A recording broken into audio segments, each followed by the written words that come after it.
ఒక్క క్షణం ఆగండి. ఇప్పుడే ఫోన్కి నోటిఫికేషన్ వచ్చినట్టనిపించిందా? లేక కొత్త ఈమెయిల్ ఏదైనా వచ్చిందా? ఈ రోజుల్లో మన దృష్టిని లాక్కోడానికి ఎన్నో విషయాలు పోటీ పడుతున్నాయి. మనం రోజంతా బిజీగా ఉన్నామని అనుకుంటాం, కాని నిజంగా మనం ఎంత పని పూర్తి చేస్తున్నాం? ఈ డిజిటల్ పరధ్యానమనే చిక్కుముడిని విప్పి ప్రశాంతంగా, లోతైన పనిలో ఎలా లీనమవ్వాలో ఇప్పుడు తెలుసుకుందాం. 7 గంటలకు పైగా. అవును, ఇది మనం నిద్రపోయే సమయంతో సమానం. కానీ ఇది మనం రోజూ స్క్రీన్ల ముందు గడిపే సగటు సమయం. పనికోసం, సరదా కోసం, సోషల్ మీడియా కోసం ఇలా మన జీవితంలో దాదాపు 3వ వంతు డిజిటల్ ప్రపంచంలోనే గడిచిపోతోంది. ఒక్కసారి ఆలోచించండి, ఇది మన ఏకాగ్రతపై ఎలాంటి ప్రభావం చూపుతుందో. ఈ మాట మనలో చాలామందికి అద్దం పడుతుంది కదా. ఇది మన దినచర్యలో భాగమైపోయింది. ప్రతి నోటిఫికేషన్, ప్రతి మెసేజ్ మన ఏకాగ్రత అనే దారాన్ని కొద్దికొద్దిగా తెంచుకుంటూ పోతున్నాయి. సో ఈ ప్రయాణంలో మనం ఈ 5 విషయాల గురించి మాట్లాడుకుందాం. ముందుగా అసలు సమస్య ఏంటో అర్థం చేసుకుని, ఆ తర్వాత దానికి పరిష్కారాలు ఎలా కనుక్కోవాలో ఒక స్పష్టమైన దారి చూద్దాం. మన మొదటి విభాగం పరధ్యాన సందిగ్ధత. ఎప్పుడైనా ఇలా అనిపించిందా? రోజంతా క్షణం తీరిక లేకుండా పనిచేసినట్టుంటుంది. కానీ రోజు చివరికొచ్చేసరికి అసలు ఈ రోజు నేనేం సాధించాను అని మనల్ని మనమే ప్రశ్నించుకుంటాం. ఈ బిజీగా కల్పించే ఉచ్చు గురించే ఇప్పుడు మనం మాట్లాడుకోబోతున్నాం. నిపుణులు ఈ రకమైన పనిని షాలో వర్క్ లేదా నిస్సారమైన పని అని పిలుస్తారు. అంటే ఈమెయిల్లు చెక్ చేయడం, చిన్న చిన్న మెసేజ్లకు రిప్లై ఇవ్వడం, ఇవన్నీ మనల్ని బిజీగా ఉంచుతాయి అంతే.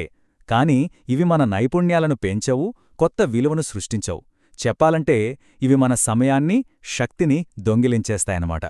ఈ నిరంతర పరధ్యానం వల్ల కలిగే నష్టం కేవలం సమయం వృధా అవడమే కాదు, మన ఆరోగ్యం మీద కూడా పడుతుంది.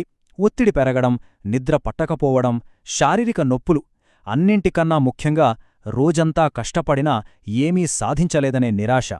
ఇది మనలో చాలామంది ఎదుర్కొంటున్న సరే, ఇప్పుడు మనం రెండవ విభాగానికి వద్దాం, మల్టీటాస్కింగ్. దీన్ని మనం ఒక సూపర్ పవర్గా ఫీలవుతాం. ఒకేసారి చాలా పనులు చేస్తున్నామని గర్వపడతాం. కానీ సైన్స్ ఏం చెప్తుందో తెలుసా? ఇది మన ఉత్పాదకతను నాశనం చేస్తుందని. దాని వెనుక మనం చెల్లించే మూల్యమేంటో చూద్దాం. ఈ గ్రాఫ్ చూడటానికి కొంచెం కష్టంగా అనిపించవచ్చు, కానీ దాని సారాంశం చాలా సింపుల్. మనం ఒకే పని మీద ఉన్నప్పటికన్నా ఒక పని నుండి మరో పనికి మారిన ప్రతిసారీ మన పనితీరు నెమ్మదిస్తుంది, తప్పులెక్కువవుతాయి. అంటే మన మెదడు ఈ మార్పు కోసం ఒక పన్ను చెల్లించాల్సి వస్తుంది. దీన్నే స్విచ్ కాస్ట్ అంటారు. 23 నిమిషాలు. షాకింగ్గా ఉంది గదూ? అవును, ఆ ఒక్క మెసేజ్ నోటిఫికేషన్ చూడటం వల్ల మన ఏకాగ్రత దెబ్బతింటుంది గదా. మళ్ళీ మనం పాత ఏకాగ్రత స్థాయికి రావడానికి పట్టే సగటు సమయం ఇది. అంటే కేవలం 5 సెకన్ల పరధ్యానం మన నుండి దాదాపు పావుగంట ఉత్పాదకతను దొంగిలిస్తుంది. దీన్ని సింపుల్గా అర్థం చేసుకోవాలంటే, వేగంగా వెళ్తున్న కార్నే అకస్మాత్తుగా గేర్ మార్చినప్పుడు ఇంజిన్పై ఎలా ఒత్తిడి పడుతుందో, మన మెదడు కూడా పనులను హఠాత్తుగా మార్చినప్పుడు అలాంటి మానసిక ఘర్షణను ఎదుర్కొంటుంది. సరే, సమస్యల గురించి చాలానే మాట్లాడుకున్నాం.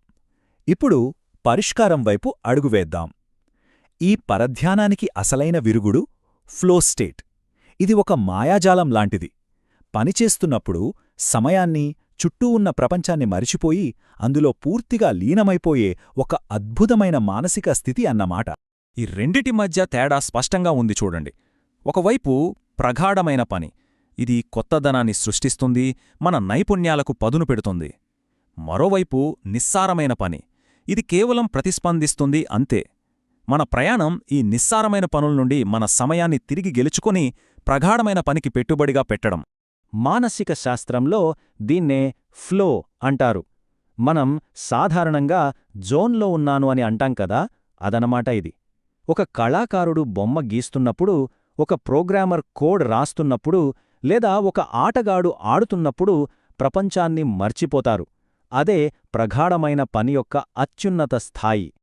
ఆ ఫ్లో స్థితిలో ఉన్నప్పుడు మన ఏకాగ్రత తీవ్రంగా ఉంటుంది. మనం చేస్తున్న పని, మన ఆలోచన ఒక్కటైపోతాయి. సమయం చాలా వేగంగా గడిచిపోయినట్లు అనిపిస్తోంది.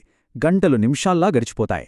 ఆ పని చెయ్యడమే ఒక పెద్ద బహుమతిలా, ఒక ఆనందంలా అనిపిస్తుంది.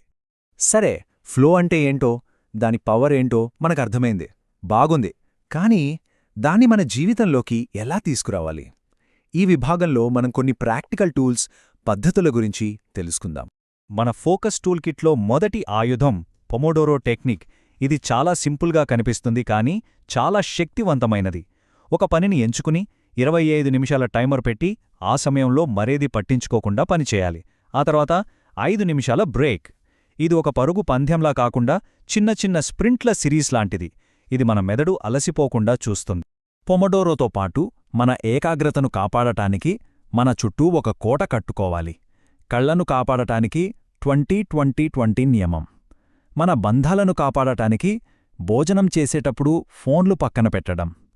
మన సమయాన్ని కాపాడటానికి ఈమెయిళ్ల కోసం ప్రత్యేక సమయాన్ని కేటాయించడం.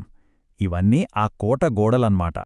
ఇక చివరిగా ఈ సాధనాలు, ఈ పద్ధతులన్నింటినీ కలిపి ఒక లోతైన జీవన విధానాన్ని ఎలా నిర్మించుకోవాలో చూద్దాం. ఎందుకంటే అంతిమంగా ఇది కేవలం ఉత్పాదకత గురించి మాత్రమే కాదు, మన జీవిత నాణ్యతకు సంబంధించింది. ఇక్కడ మనం గుర్తుంచుకోవలసిన కీలకమైన విషయం ఒకటుంది. లక్ష్యం కేవలం ఎక్కువ పనులు చేయడం కాదు. మన దృష్టిని, మన సమయాన్ని దేనిపై పెడుతున్నామో స్పష్టంగా తెలుసుకొని ఉద్దేశపూర్వకంగా జీవించడం. ఎందుకంటే మన శ్రద్ధే మన అత్యంత విలువైన ఆస్తి. ఈ విశ్లేషణను ఒక ప్రశ్నతో ముగిద్దాం. ఒక్కసారి మన గురించి మనం ఆలోచించుకుందాం.